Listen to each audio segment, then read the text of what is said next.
Okay, so today we are converting units of time.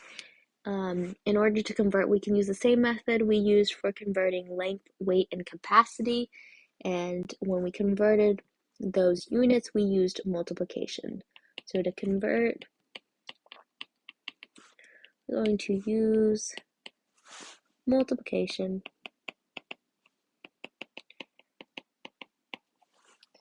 Now, the only difference is our units. So let's take a look at our units.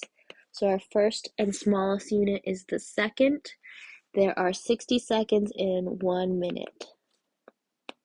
And a minute can be abbreviated with MIN, and seconds can be abbreviated with S. Okay, next we have an hour, which can be abbreviated with an H, and an hour has 60 minutes. Next we have 1 day. Day can be abbreviated with D, and there are 24 hours in 1 day. Then we have week, which can be abbreviated with WK. 1 week has 7 days in it. And then last, we have a year, which can be abbreviated with a Y.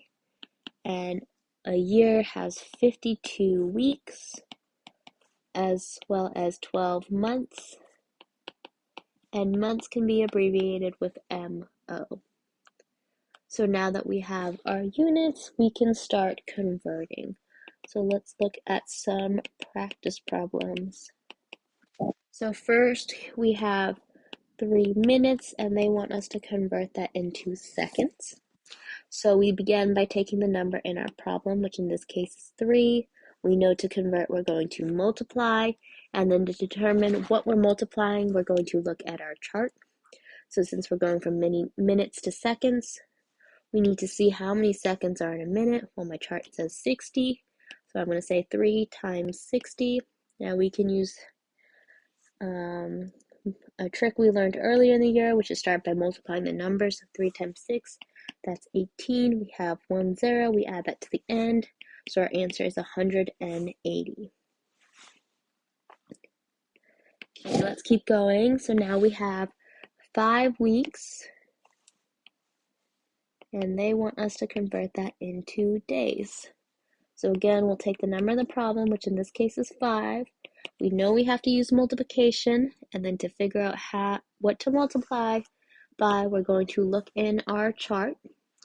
We're going to look from week to days. So here it tells us there are 7 days in a week, which means we multiply by 7. So 5 times 7 is 35. So our answer is 35 days. Okay, let's do one more.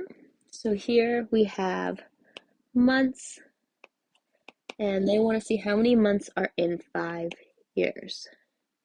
So again, take the number in our problem, which in this case is 5. We're going to keep multiplying, then we're going to look at our table and see how many months are in a year. Well, if I go down, I see here's year, and it tells me 12 months, so I'm going to multiply by 12. 5 times 12, I know that's 60, so there are 60 months in 5 years.